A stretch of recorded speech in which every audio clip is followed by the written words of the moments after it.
This is Eagle Owl, and today we're going to talk about Jalen Hurts being pissed at Peyton Manning. Also, Nolan Smith talks about how the Oline got him better. Lastly, Kelee Ringo is in the lab. But let's get straight into it.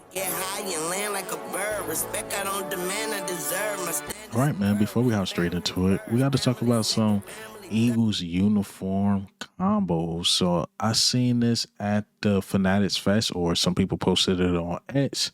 Midnight green jersey and the black pants. I know the fan base is split on this one. Let me know if you like this combo, or can this be a combo we go back to? I know we did it back in the early 2000s a couple times, but a lot of fans don't like it and a lot of fans do like it. So maybe we see it because they definitely had it on a mannequin at Fanatics Fest. So speaking of Fanatics Fest, Peyton Manning, he was talking to the crowd and to the media and how Jalen Hurts is mad at him for leaving him off his list. But let me play this clip. Guys, and Jalen Hurts texted me like 20 minutes later, I didn't make your list, and now Jalen's mad at me. So no list today. Look, I'm a quarterback defender. I'm a quarterback fan. I know how hard it is to play, and so I pull hard for quarterbacks, and so no list this year. Look, I remember just in my previous video, I was like, you know what? Jalen Hurts working on these things because I think he hear the noise, he hear the crowd of people doubting him. Some of you guys were in my comments. I was like, yo, you don't really know Jalen Hurts because Jalen Hurts don't listen to the outside noise. Well, according to Peyton Manning, he heard Peyton Manning top 10 list. He texted him like, oh, you really left me off that list? And, Jalen Hurts left it at that. Like, I'm not in your top 10. Cool. So Jalen Hurts obviously felt some type of way about it with Peyton Manning. And, I expect that from QB1. I say this time and time again. These athletes, believe it or not, they see your comments, they see my videos, they see all these other content creator videos, believe it or not. And yes, they might not respond. Maybe they do under burner accounts, but they watch everything. They watch everything. And, Peyton Manning is Jalen Hurts' peer, so he could go out and text him. He probably don't reply to the normal YouTuber or Twitter account or Instagram account, but best believe he see it, or somebody in his family see it. His mom probably see it. His brother probably see it. His cousins. And they go back to Jalen like, hey, you seen this? You seen this guy talk about this? Or this guy talk about you again? It's people who watching all of us to get our reactions. So, again, Jalen Hurts is human. If you leave him off the top 10 list, he's going to feel some type of way. Trust me, Jalen Hurts knows what's going on at WIP. But do he care? No. But does it drive him to make him better? Sure. Like, okay, still some criticism out there about me. I'm about to work on all these techniques, get this down, that down. And you could tell he really respects Peyton Manning, view or how he thinks of him, because Jalen Hurts felt some type of way of being left out the top 10. So it's only human for him to listen to the noise a bit. Now, does it rattle him? No, it probably doesn't rattle him. I seen somewhere Lamar Jackson was in MJ. He an Eagles content creator. He's kind of big on Instagram. Not kind of, he is big. Let me just put out there, pause, on Instagram. And Lamar Jackson replied to him. Like, yo, you talking about me just be a fan of the Eagles? I'm telling you, these dudes watch everything. I'm telling you. And Jalen Hurts is no different from that.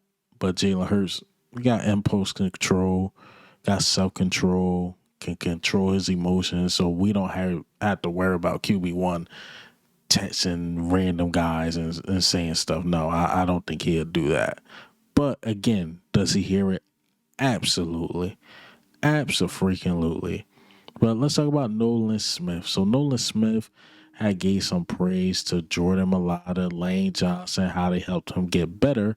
But let me play this clip. going against Lane Johnson, he's the best offensive tackle in the league, hands down.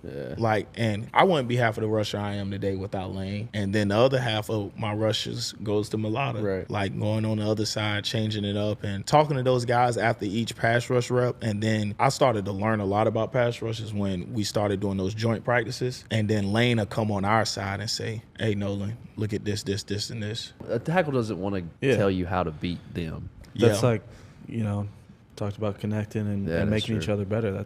That's what it does. It makes us better. But like when, Smitty talked about it with Slay. When him and Slay, he started talking about him at the top of his routes and stuff like that.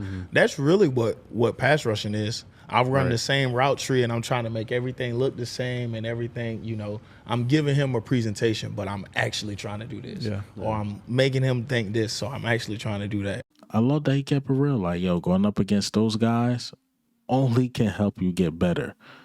Going up against Lane Johnson, going up against Jordan Mailata, and I see how they move. He like, eventually I'm going to get them, but when I go up against other guys and at the battle and the best of the best, it only helped me get better. And you've seen development in his game.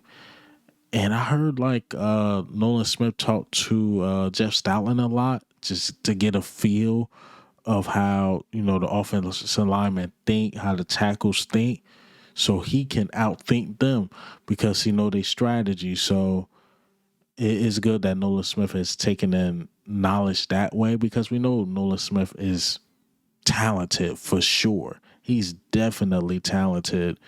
He has the knowledge of the game. I think probably 99% of the NFL is talented, but for the most part, will separate guys or start to separate them who puts in the most work. And some guys are just, just gifted, like gifted of the gifted. Like AJ Brown, gifted.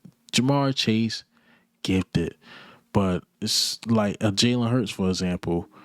He's gifted, but he's also smart, so that really works out for like his position. I'm not saying the other guy's not smart, but some guys can get selfish, and Jalen Hurts is very selfless. He thinks about others, even when it comes to pay.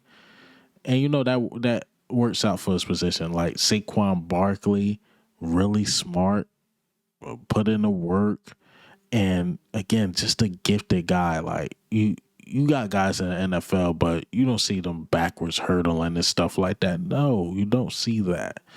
Saquon he's a different guy for sure. I just like that, the knowledge of the game. And I was just mentioning those traits because, again, a lot of these guys are talented on the field, but, it's the personality traits. It's the willing to learn traits. It's the willing to take the extra step when you're off the field traits. Yeah, man, Nolan Smith is one of those dudes. But let's get into the last topic. Speaking of putting in work and gaining knowledge, is Kelee Ringo. So Kelee Ringo working on the West Coast side of town, putting in work, getting ready for training camp. It's always good to see Kelee Ringo working because we know that training camp's coming up, and I think that cornerback spot is his spot to lose. So he got to do what he had to do, man. We didn't sign Jair Alexander. We haven't traded for anybody. You have to beat out Adoree Jackson and Eli Ricks. And I know a lot of fans get worried when they see that, but I will say this time and time again. I don't want to say it like this, but I have to say it like this. Don't trust the name on the back of the jerseys.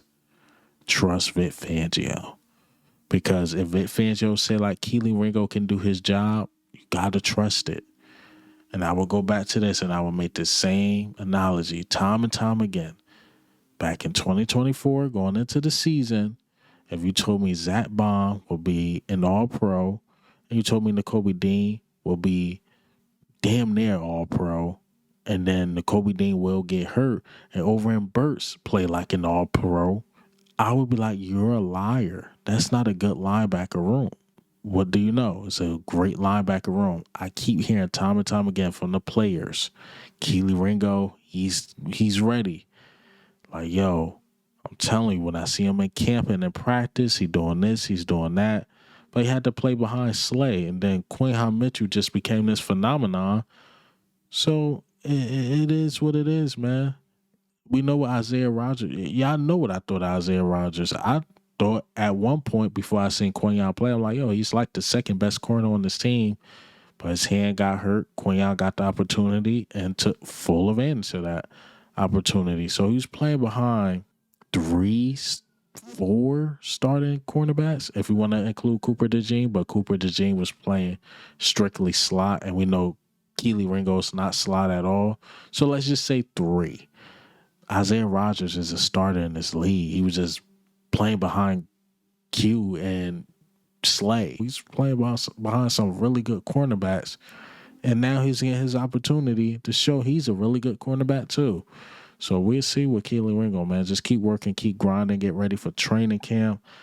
Yeah, man, it feel like a long June, but a short June. What, we got 2 more weeks of June, then it's July. The next thing you know, we're in training camp, full effect, baby. But hey, man, what do you think? How do you feel about the news today? Nolan Smith, Jalen Hurts being mad, Kelee Ringo. But this is Eagle Owl, man.